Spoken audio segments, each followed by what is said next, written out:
All right. Well, let's move to the process. Making our way through. We'll spend the last hour in kind of the house. So the process can be thought of in kind of three major headings. You're making an initial contact with maybe a letter. You're going to make a follow-up phone call and then maybe connect with them. Maybe it's just over the phone, maybe it's through a meeting, maybe it's through Skype, but that's kind of what we're working with. You're making a contact, you're going to get in a phone call, and then you're going to connect with them on a deeper level. So that's kind of the way that the grid we're going to use to talk about it. It's there on page 23, contacting, calling, and connecting. All right, let's go to page 24, the pre-plan. So as you're thinking about this, I'd like you to take a portion of a day, take a day of prayer and select a mission verse. Take some time. I'm going to pray at the beginning of the support raising process. And I'm going to commit this to the Lord. And I'm going to, take an evening or a weekend or something like that and select a verse I'm going to be trusting in. And you can look at page 25 and we'll talk more about that. But number 2 is to complete and solidify your vision statement. So maybe you're like, man, I don't know how to answer those who, what, when, where, why type questions. And so on page 41, I've provided you a sheet back there just to walk through it if it helps clarifies what you're trying to do and how you're trying to do it. So if that'd be helpful, I'd say fill it out to help solidify. That might prepare you when you're verbalizing either over a coffee or over a lunch or over the phone, or even to help you in your letter. So that's on page 41. All right, back to the pre-plan. Number 3 is determine your need. All right, so we're going to walk through on if such and such is your need, this is how many letters it might require, this is how many phone calls it might require, this might be how many appointments, if you choose to go that route, that it might require. So determine what your need is. It's good to know exactly what are you trusting in terms of prayer support and financial support, exactly what your need is. Number 4 is invite an accountability partner. So we're going to ask you to invite a butt kicker into your life, someone that is not afraid to get up in your face. And when you say, yeah, I really didn't have my follow-up phone calls, they're not someone who would say, oh, that's okay, no big deal. All right, that's not a good accountability partner. Someone's going to pray for you and show you grace, but also say, all right, let's do this together. How about we make our calls tonight between 7 and 9, and I'll be praying during that time for you. Number 5, read Alcorn's Treasure Principle or Henry Nouwen's Spirituality and Fundraising. Those are great resources to try to fit in and just to help season your mind on the support raising process. Number 6 is write your contact letter. You definitely need to do that. I'm calling it a contact letter, not a support letter, because I think it's best just to get, hey, this is where I'm going, what I'm doing. I'd love to follow up and talk with you more. So a support letter mainly says, this is what I'm doing, this is where you can send the money, this is how much I need, and there. And I'm saying, I'd like, maybe that's what you will do, but I'd like to say, would you consider maybe taking another step and just writing a contact letter, not a full-fledged support letter. Number 7, pick your method to manage all your contacts. So on 29, we're going to talk more about tracking. And I put that little picture of name, phone, address, letter, phone, and pledge in the thank you column. I've put 4 of those pages in the back for you to use. So you might like to use a computer, and you can go to costart.org and download an Excel spreadsheet that already has those categories put in there. Or if you just like to write those things down, you can just make copies of these pages or just use these pages in the back of your manual. So costart.org, and it's under resources. It's on the very back. Oh yeah, it's on the back. And it's on every page at the bottom. There it is. So you can go there. Number 8 is NameStorm. So I want you to come up with a bunch of names. It's important. We're not asking who can give, but mainly who do I know? There's a lot of people you know. So don't start funneling or filtering people out yet. Number 9, get a bunch of thank you cards. All right, so if you're a lady, maybe you want to design your own and get excited for that. If you're a guy, just go to Target and get some cards that say thank you on the front. But get a lot of them because you're going to use a lot, because we want you to be grateful. And even if you're not, you need to become grateful and let people know that you want to become a more grateful person. You're letting them know often how thankful you are that they would even consider hearing your vision and they would consider giving to you, or if they have given to you. And number 10, set support amounts and date deadline that you're trusting God to meet. So, I want you to think about, okay, here's this amount, $2,000, and this is the date I'm trusting the Lord to raise $500, and then $1,000, and then $1,500, and then 2,000. And let people know that, hey, would you care, would you consider, would you pray about supporting me for a $250 gift? And I'm trusting, could you help me meet my next deadline, which is coming up in 10 days? Would you help me get there? How does that sound to you? Their normal response is probably going to be, well, we need some time to think about that and pray. Well, hey, could I call you in 5 days and see how it goes? And so you can go about it that way. But let them know of a deadline. Because if you don't, then they'll give it in 3 weeks or 3 years or 3 months or who knows when, But, they need to know, okay, there's time. There's deadlines he needs to meet. So giving some of those deadline goals are very helpful. All right, next page, the plan. That was the pre-plan. A little pasta, hope it's helpful, getting close to lunchtime. Things we just want to keep in front of you. P is pray. All right, let's keep praying. Before the 70 went out, Jesus prayed. A is accountability. S is scripture. You're going to need to wash yourself in the Word. Come back to promises. T is it takes time. I'm going to ask you to consider spending a little bit more time and going a little bit farther with some people. And then A is ask. That you would make an ask. An ask. A-S-K. Not the other word that some of you may have been thinking of. Ask. So, the action steps that we want to take there, we're going to talk about name storming, writing out a support letter, sending it out, following up with a phone call, record and track, and write your thank you letters. And if you'd like to, meet with them face to face. So, there at the bottom, what you must remember, you're not raising support, but you're raising supporters. We are supporter raising.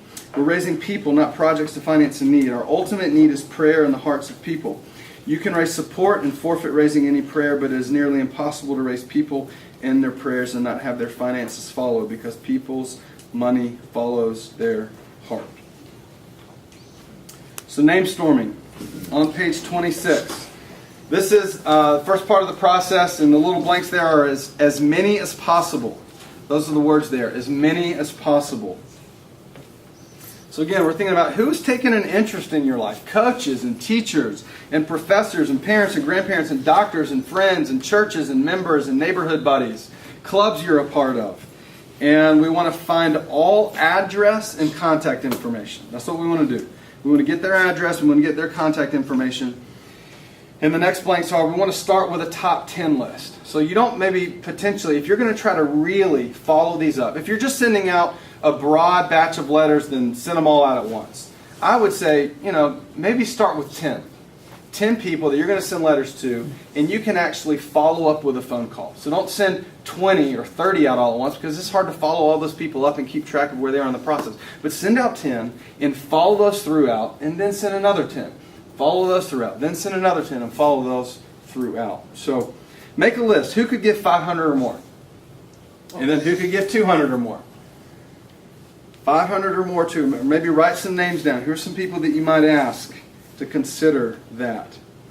And I would ask them, if you're able to, over the phone in an appointment, to ask them to consider a certain amount. You've prayed about it, you've thought about it. Hey, you could meet my need. Would you consider giving a $300 one-time gift to supporting this vision over the summer or during these weeks? Let them know that, this is what my need is, and I was wondering if you could play this amount of part. But maybe write down a couple names that are there. Andrew, what's the bottom statement, remember? Yep, so remember, we are not asking who can give, but who do we know? So let's not limit anyone or take them out of the equation for any particular reason. We're not always just asking who can give, but who do we know? So we're starting with who we know, and there's an idea of all the people you might know. And then if you only know one, well, you're good to go, because you're always going to be asked, hey, is there anyone else you know that might be interested in this vision? Are you part of a Sunday school class? Are you part of a small group? You have a Bible study you're a part of that I could share more with. And so let people help you, connect you with other people that are like-minded. Most of you have Facebook accounts probably, or you have old family Rolodex files, and so start there. All right, sound good on name storming? All right, contact letter.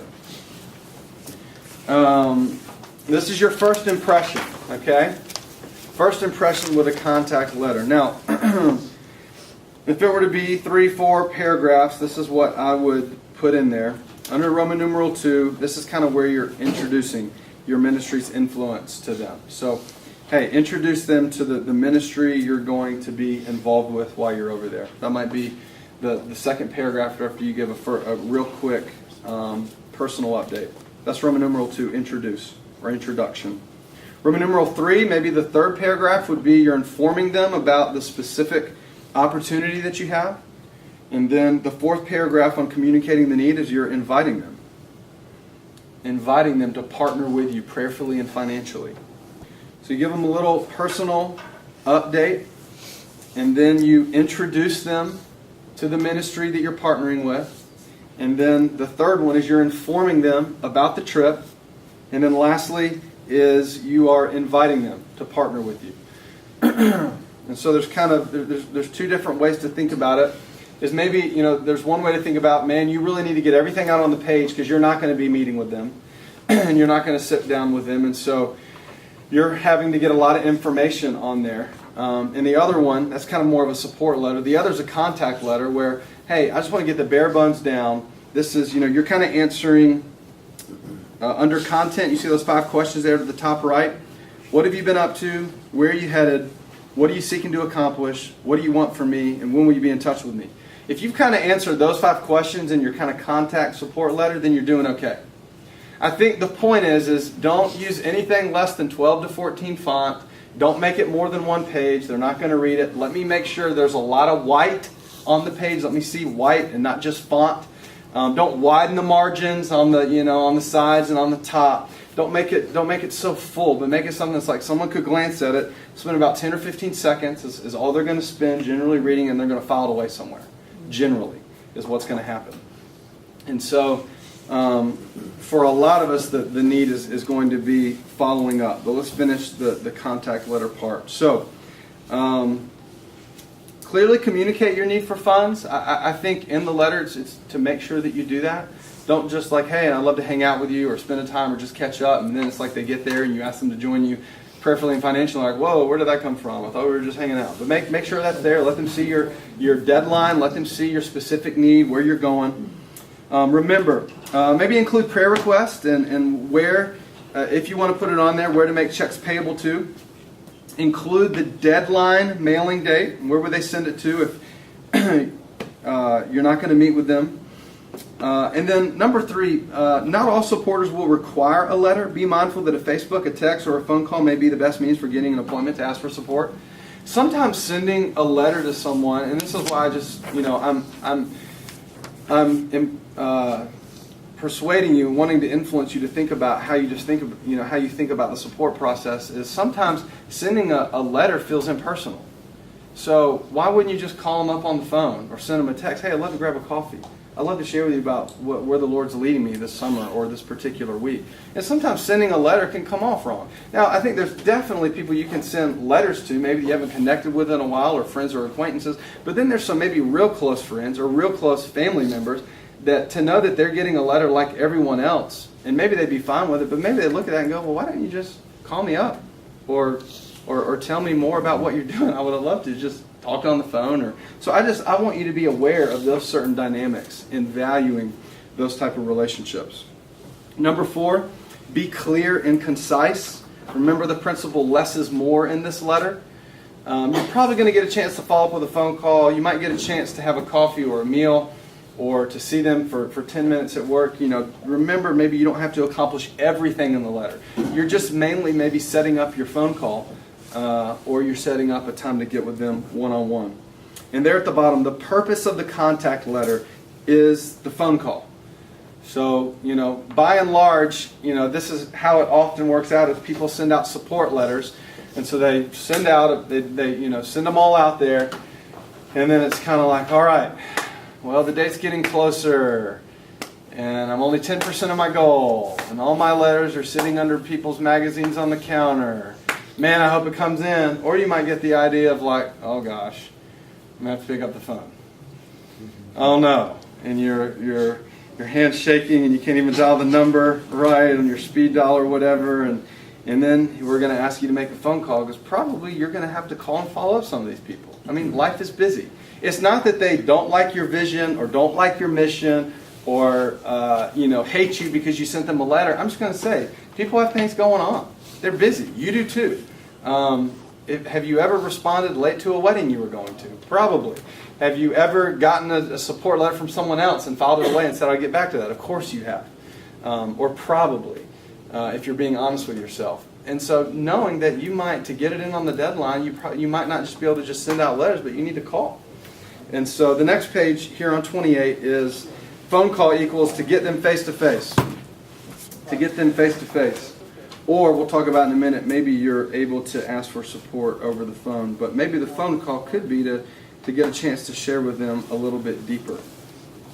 So let me read the paragraph there on the follow-up call. This is very important but very hard. The purpose of the phone call is to inform them of the vision and invite them to join your team or ask them for a face-to-face appointment. Be thoughtful in who and how you want to follow up certain individuals. Some individuals need to be followed up to simply remind them of your need. So that's one case. That's one case. Hey, they just simply need to be reminded, and that's all the phone call will accomplish. Others will have questions. So that's the second option. Well, they got your letter, but you know what? This really didn't make sense, or I didn't know where to send the money, or what are you going to be doing again? Can we just talk? Instead of just sending a letter, but you follow up a phone call. 1, let me just remind you. 2, you might have some questions. And I want to be kind and thoughtful in thinking you might have some of those. Or 3, and still others will be best served by meeting with you face to face. How do you know which will be best? The more intimate the relationship, the more they will be honored by a face-to-face meeting, in my opinion. Now, maybe they don't want one, and they'll tell you that. Hey, I don't really have time. I got a lot of things going on. But I'd say at least give them the opportunity. So this is how a phone call might go. So ring, ring, ring. Hey, Julie, Joe, Bob. Good to meet with you. We have small talk, and you're like, so how do I get from small talk to, hey, did you get my letter? To talking spiritual talk. How do I get from, the natural to the supernatural conversation, so as to speak? And I think an easy transition, so you have your greeting and you have your small talk. The best transition, I don't know, the only transition I really know of that kind of works is, did you get my letter? Makes it pretty easy. That's non-threatening. You're not asking them to receive Jesus. You're not asking them to, pack up ship and come with you. You're just saying, hey, did you get my letter? And there's really only 2 responses to that. Yes or no.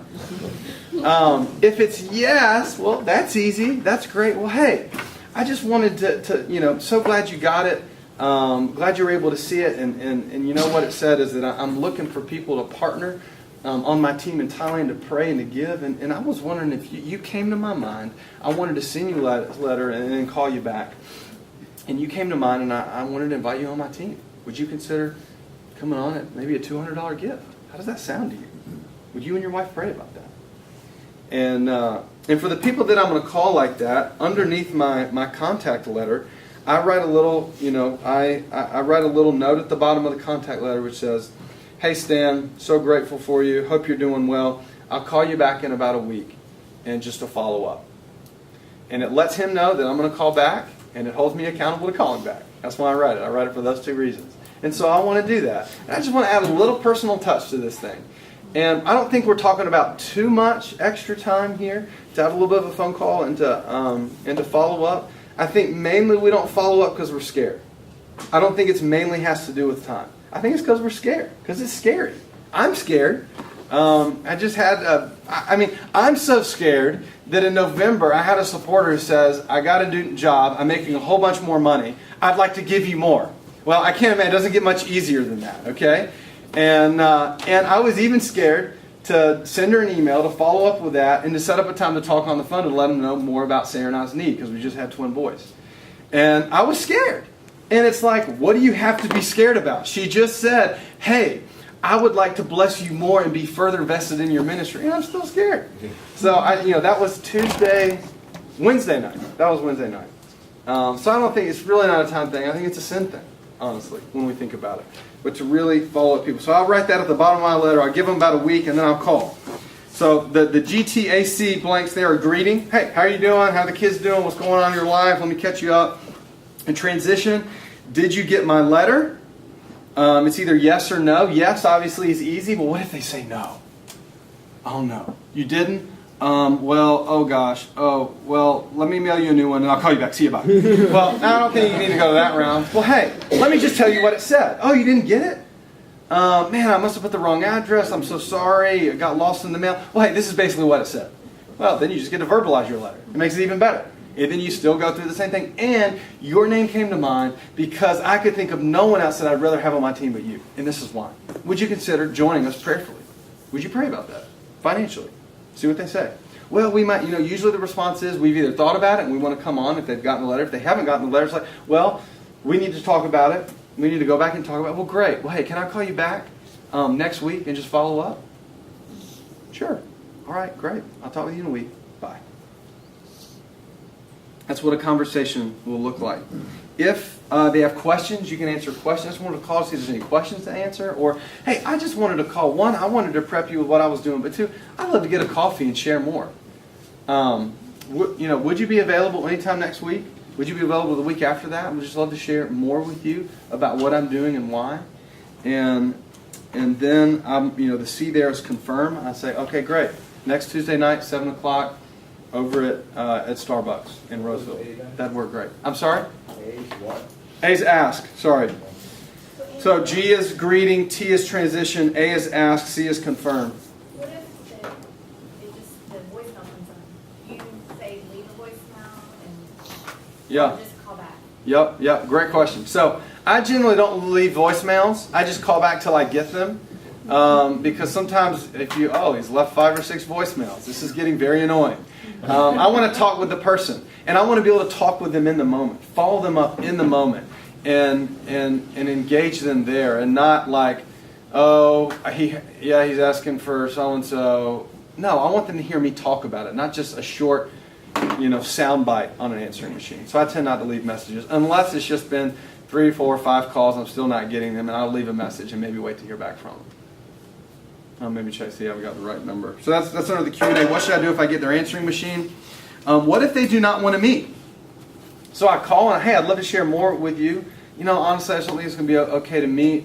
We'll just say, well, would you, are you in a place to maybe pray for us or to give to see kind of the vision fulfilled? How does that sound to you?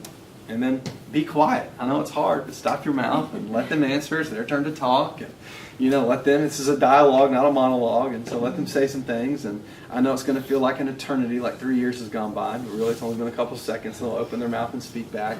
And they'll either say, no, we're not sure. Well, can I call back? Yeah, we'd let call back. What if they'll say they will get back to me?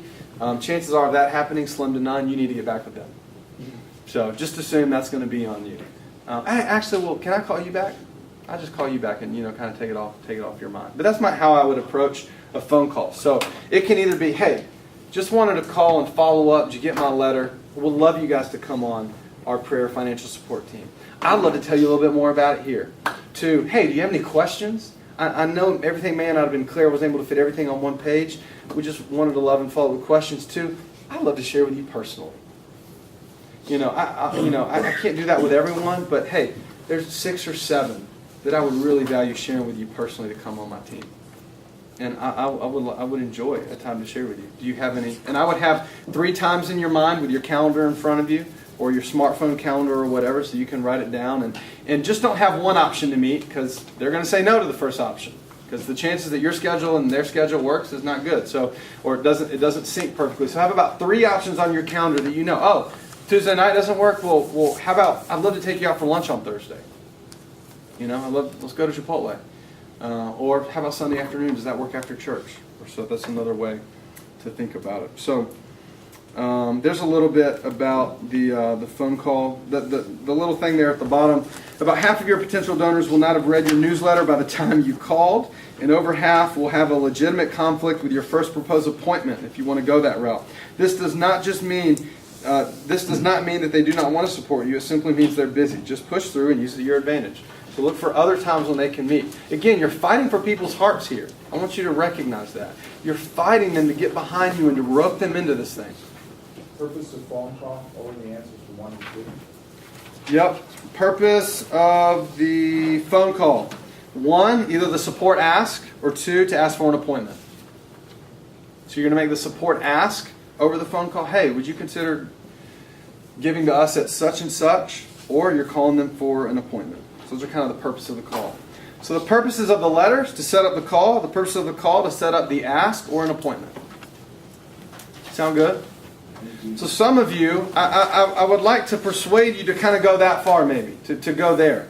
And then there are times where you can go, with certain people when you think about, you're like, I'd like to go a little farther with them and make it, engage them at a deeper level. So we're going to talk about that more on page 30. But here's just a place to, on page 29, real quickly on recording and tracking. Tracking, the blanks there are people, not projects. Okay? So you don't want to send them 2 or 3 thank yous or call them twice or send them 2 contact letters, because then they're really going to feel like a number. Okay? But we want to treat people like individuals. And so if you forget where you are in the process and you're like, oh yeah, I sent them 2 thank yous for their 1 pledge, and then I called them twice when I just should have called them once, and I didn't send them a letter, but now I'm calling them and they're like, no, I didn't receive your letter. Maybe it's because you never really sent it and you forgot who you sent them to. So that's what I think the value is to tracking, to caring and shepherding people. So what are we tracking? The 2 blanks down there are position, where are they in the process, and then what's my next step with them. So position, where are they in the process, and the next 2 blanks are the next step. Where do we want to take them? So we want to fight to keep track of where we are in the process with certain people. If you choose to do an appointment, and I realize, you're not going to be able to get appointments with everyone, but I think to think about, are there 5 to 10 that you could get appointments with? That you really could. And I'm challenging my team to do that, and especially people that are closer to you, to get some appointments that might really be invested in you. And the rest that you would maybe, Skype or just call or just send a letter to. But appointments, the blanks there are be a salesman. So be a salesman. You want to convince them and show them and share with them in sincerity and truth, why is this worthy for them to make an investment in. So the paragraph there up there at the top, everything you have done has prepared you for this point. Make it count. The goal of this time is a clear and confident ask. That is why you were there. Do not leave the appointment until you have done so. The flow of the conversation should move you to the reason you were there. If not, then transition by thanking them yourself. Hey, thank you so much for being generous with your time and letting me come and share more about what God has called me to. So, this is an opportunity in an appointment. You have an appointment to make an ask. Don't send out the letter, make up the call, set the appointment, and then just get there and hang out. Share about what you're doing and make the ask. That's why you're there. And so the blanks there, about halfway through, communicate your need and the deadline you're trusting God to meet. Communicate your need and the deadline you are trusting God to meet. And remember, the purpose of the appointment is the ask. The purpose of the appointment is the ask. And so that's what you want to do. You're there to ask them to come on your team, both prayerfully and financially. And then know how to answer questions. You fill in that blank. Know how to answer questions. They're going to have questions. And I included on pages 48 and 49 a simple couple pages on responding, how to respond to questions. So when you get a question and you're unsure about it, it's okay to say, I don't know. It's not okay to say, okay, let me think of what's something I can make up about that to make it look like I know. Just say, I don't know, but let me get back to you. That's a way to show that you care and you value them. You're going to go find the answer and then get back to them. And so I just put a list of questions on page 49. I think it would be good to know on the mission trip that you're going on, you need to know the answers to those questions. You should find that out before your first phone call or your first appointment. Is it tax deductible? What will you be doing down there? Who can I make the check out to? What does this money go towards? Does this money go directly to you? Where do I mail the check? Those type things. What type of ministry? How does it differ from other ministries? How did you get involved? How are you keeping in touch? Is it biblical? 13? I would just say it'd be good to know answers to those questions. Brad, are there any others that you would add to that in terms of things they should know about or particulars? What if you raise more money? Okay. What happens to the money then? What happens to the overs that you raise? Does it go to other teammates potentially, or helps fund the trip in other ways? Good. So maybe ask your team leader, hey, are there anything else that I would need to know besides these questions as I'm interacting with potential supporters? So I'm just going to throw down something really quickly back on page 30, under the appointments, for those that you can get an appointment with. is you might have a little presentation notebook, and maybe you just have pictures that you printed out, and you're going to walk them through pictures or something like that. Maybe you've been before. But here's a little outline that I use when I'm pitching our ministry vision or a ministry project to someone, and it's 7 M's. So the first one is me. I tell them about me and my experience or my testimony.